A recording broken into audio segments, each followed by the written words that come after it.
office. Wala proceeding anything. The time is actually in the middle of the time. And one time na nila sinasabi ka, meron sa po, bakit maraming volunteers at volunteers na tinatanggap. Hindi naman lahat malalaman eh. Mga simple lang din ang buhay ng iba. Pero gabi-gabi nandito, nag-uusap sila, pinag-iisipan nila kung paano lalaki po. ano nga ba talaga ang meron sa oras?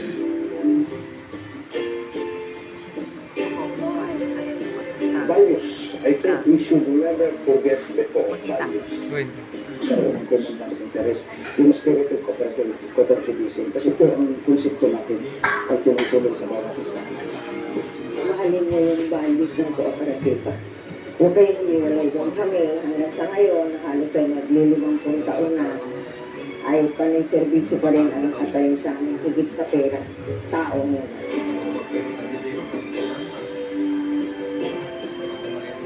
Servisyo, pagtutulungan, bayanihan. Natataya ang kooperatiba dahil sa mga values nito. Ano-ano ba ang values na dapat sila sa buhay sa bawat kooperatiba? Self-help o pagtulong sa sarili? Una, financially talagang hirap kami. Kaya nagtuloy kami ng kooperatiba para sa mga katulad ko din namin iba. Yung school chair. Nag-produce na po kami ng mga factor naman.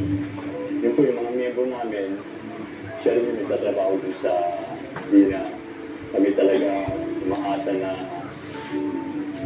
sa iba talaga kami ang gumagawa para sa amin. Kumikita kami para sa sarili namin. At hindi lang yung nakakatulong pa kami dun sa mga unang hanap buhay. Kung may pagtulong sa sarili, dapat may pisa.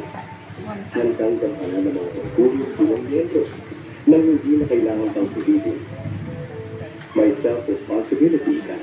Merong sabi na yung mga mahihirap, hindi yun nakabayad sa utang. Pero na-prove dito sa mga mas madali sila magbayad sa utang compared to other people na mayroon na malalaking income. Kasi ano na nila yung tinatawag natin sense of responsibility dito sa ko. Na-focus namin doon sa values. Doon na nagkalaga yung tutuloy na natin sa kooperatiba. Pagkatapos, ano na yung confidence, trust sa kooperatiba sa inyo, mawala ka rin sa credit line na emotion. Kung ano yun, kasi wala naman nakapagbigay sa inyo. So, nakita ko naman naman na talagang mabayaran nila. Ilan pa sa mga values ng kooperatiba ang equity and democracy. Sa equity, bawat miyembro may binibigay na kapital. At kahit maliit lang ito, nagiging isa siya sa may-ari ng kooperatiba. Dahil ang mga miyembro may-ari ng kooperatiba, sila rin na namamahala rito. Yun tinatawag na democracy. Ang co is governed, self-governed by the members. Siyempre, kailangan nila maglagay ng share capital. At ang napakahalaga doon eh, pag sila sumali, may-ari sila. Sa pagdaig pa nila tumama sa loto. Yung pagpili ng mga officers ng board of directors, yung mga members ang nag-elect. Tapos yung mga policy din, and also the board of directors reports to the assembly. We have the right to voice out our opinion. Suppose that we are against the resolution, the board resolution, we can voice out our idea. At ang lahat ng mga miyembro pantay-pantay, isang tao, isang boto, kahit ano pa posisyon o kahit iba-ibang laki ng kontribusyon. Yun ang cooperative value na equality. Kasi fair kami sa hindi yan dapat na makontrol na isa na kung malaki ang ambag mo o share mo sa oo, ay makapangyarihan ka na. Yung ordinary yung grassroots, yung membro mo. Pero we feel that they are very important. Para lang, kasi kung kadalasan niya, experience nila, pupunta silang factory. They will be treated like a valued client. But here, we treat our members, whether small or big, similar. Honesty and openness ay dalawa pa sa values ng kooperatiba. Kung tapat at walang itinatago, magaling magtiwala sa toro. Kasi like yung dito kasi ang tinulong sa amin, very honest kayo. kahit wala nakatingin sa'yo, dapat ginagawa mo yung trabaho mo. Pumasok ako sa isang corporation na medyo hindi maayos yung pagpapatakbo nila, saka yung values, hindi naaayon sa values na natutunan ko dito. So, dalawa yung libro.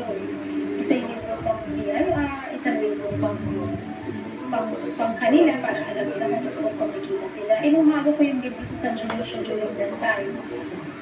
Isa lang talaga yung libro. Kung ano yung kita, yan talaga. Yung transparency po na namin mga ginagawa.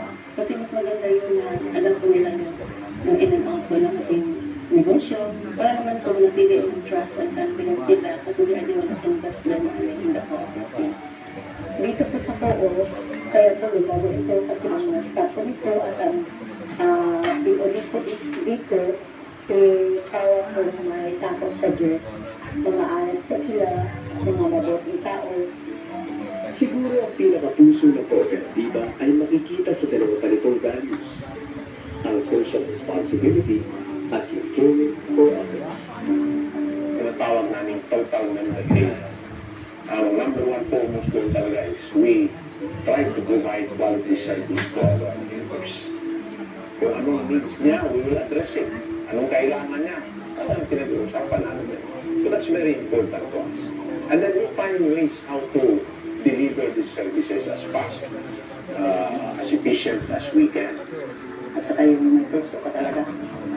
At saka wala kang personal interest. Kung until about you o labor means, wala kang problema. Dahil nakapag-isip ka para sa kapakanan mo. Hindi lang mga miyembro ang tinutulungan ng kooperatiba. Kailangan, tumutulong din sila sa buong komunidad. Kasi po, ang mga members, they don't live in a vacuum, di ba? They live in a community. So, meron din tayong advocacy programs, for example, sa gender, yung participation in youth, ano yung program for elderly, ano yung care for the environment. Yung ano lang po, nagkakaroon sila ng activity na naglilinis ng kalsada, kanya-kanyang street sila, yun naman sa panahon ng dengue, naglilinis sila ng mga estero doon sa street nila. Talagang merong talang-area na malaki na pwede pagbahaya ng mga labuan. Ang malasakit ng co-op sa bawat miyembro at sa lipunan ay makikita sa pagiging service-oriented ito. Iba't ibang klaseng serbisyo ang binibigay ng mga co-op. Mga serbisyong angkop sa mga pangangailangan ng mga miyembro. Tulad ng pagpapautang, livelihood training, health services, education, housing, infrastructure gaya mga daan, kuryente, at marami pang iba. Nagagawa ang lahat ng ito dahil may solidarity, may pagkakaisa sa loob ng kooperatiba. Ako kayo nagkatondo kaya gusto nila magkawala ko nila sa linya na nahigit sa service na nakasidiko na sa aliwas bukid niya ang nakasidiko rin kaya silang ito sa bukid ito sa iso niya yun na desisyon sa kooperatiba muhatag mo asistan tanan ng mga tao ikaw sa mga puste hakot sa puste gikan sa pasada at sa pinasubukid na kalutan na mukay kami nagalian ng puste inilan ninyo wire na wala kahit ano mga bayan na iyan ko yung mga tao ang magbala ng mga personal na pangindro kasibot sa mga sumakadlaw taghan namin ang kabaw ang nahimo na napagaan na mga trabaho. Sa pagtutulungan ngayon, ang isang napakahirap na barangay na malayo sa syudad ay unti-unti umunlad. Dahil sa kooperatiba, ang lahat ay nagkaroon ng simbahan, health services, livelihood, resort na nagsisilbing training center, at isang farm-to-market road sa gitna ng bundok. Kaya nga, nagkaroon na sila ng road. Part of the dividend of Patrulsi Fund na sana, matatanggap ko ng member, the voluntary o donated para po i-subsidize ko ng fuel. Miski sa mga reason, galing ko yan sa kanila akong paniwala. May ito po yung gusto ng Lord.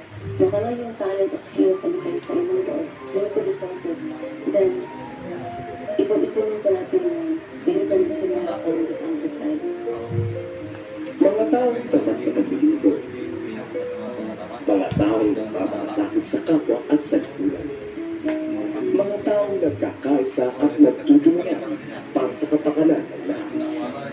Pananaw ko talaga, yung kung anong makukuha ko, pero naiba ko yung takbo na kinakailangan pala na isipin mo kung paano ka makatutulong sa iyong kapwa. Cooperation ng mga tao na may isang pananaw, isang atikaan sa buhay. Yung sakripisyo, importante sa amin. Yung volunteerism, hindi namin nakakalimutan yun. Kailangan talaga transparent.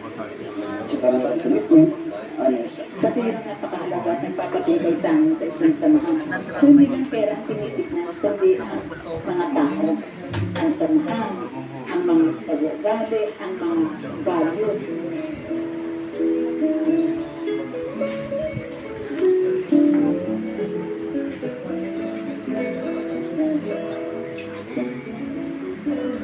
Yan ang sa